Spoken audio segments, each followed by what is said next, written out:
hello लोगोफोर स' आं सानो नोंथांमोना मोजाङैनो दङ इसोरनि अननायाव आंबो मोजाङैनो दङ ओरैनो उन्दुनो ओंखारैनि थाखाय टाइम पास खालामनाय जादों लोगोफोर गाज्रि नङा आं दा नोंथांमोननो देखायनो सानदों फायारबल्ट माने गोदान घरि बेयो नाय 3500 लादों बेखौ सप्तासे जाबाय आं दाख्लैनो माबा ओमफ्राय मोजां मोनदोंबा नोंथांमोनाबो फसायदोंबा लाबानो जाबाय 3500 फेसिलिटिया जोबोर मोजां बेटारियाबो बहुत जोरो लोगोफोर गैयाब्लाबो 10 दिना बिराद मोजां जोरो नोंथांमोनाबो लानो हागोन कब्रा होनो फायारबल्ट गोदान ओंखारनाय आरो दा ओरैनो थास्लायस्लाय टाइम पास नोंथांमोनाबो एसे खोनासंदो आं दोंसे खन्थाइ आवरायनो सानदों माने जाय सोरबा हिन्जाव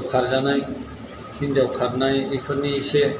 दुखु गोनां खन्थाइ आरो दुखु दांमोन जाय खारजादों बेफोर दुखु दां बयहाबो जायो समाव माने समजोंसो लोगोसे नालाय अब्लाबो आं खन्थाइखौ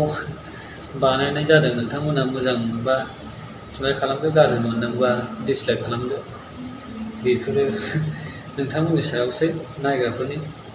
आंबो नायो अबयस्से नाया नङा दा लोगोफोर घरिखौ माबायदि मोनदों आङो आंनि बेबीखौबो दोनदों आरो आंखौबो दोनदों नै पिक्सारा गासिबो मडिफाइ खालामजाजोबो कलिं रायलायजायो आरो गान दामजायो वाट्सएप फेसबुक गासिबो मेसेज फैयो बेयाव लोगोफोर मोजां घरिया स' बिदिब्ला लोगोफोर थाबैनो अर्डार खालाम बिदिब्ला लोगोफोर खन्थाइखौ खोनासंलांदो दुखु दाहा दसेखौबाबो दोनथ'नानैब्लाबो अब्लाबो होननायाव थाहैबाय लोगोफोर दे बिदिब्ला खोनासंदो रुगु गैयै लैथोआव जानाय सानस्रिखौ हायै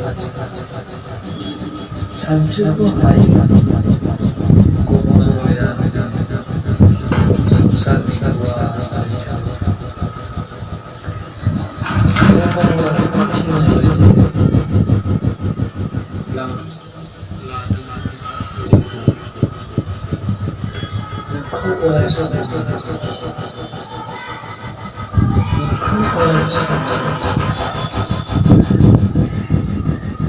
अननाय गैयै अन्थाइ बिखा नोंनि बिखा गैया अननाय गैयै अन्थाइ बिखा नोंनि बिखा गथ' मुसुला फिसाखौ नेवसि बिखायाव गोमोरनो रोङो बिखायाव गोमोरनो रोङो बेसेबां गुवारै दाखा दासा आंनि नों बुजिया गोथौ बेनोसै लोगोफोर खन्थाइखौ मोजां मोनदोंब्ला अननानै लाइक खालाम स' बिदिब्ला लोगोफोर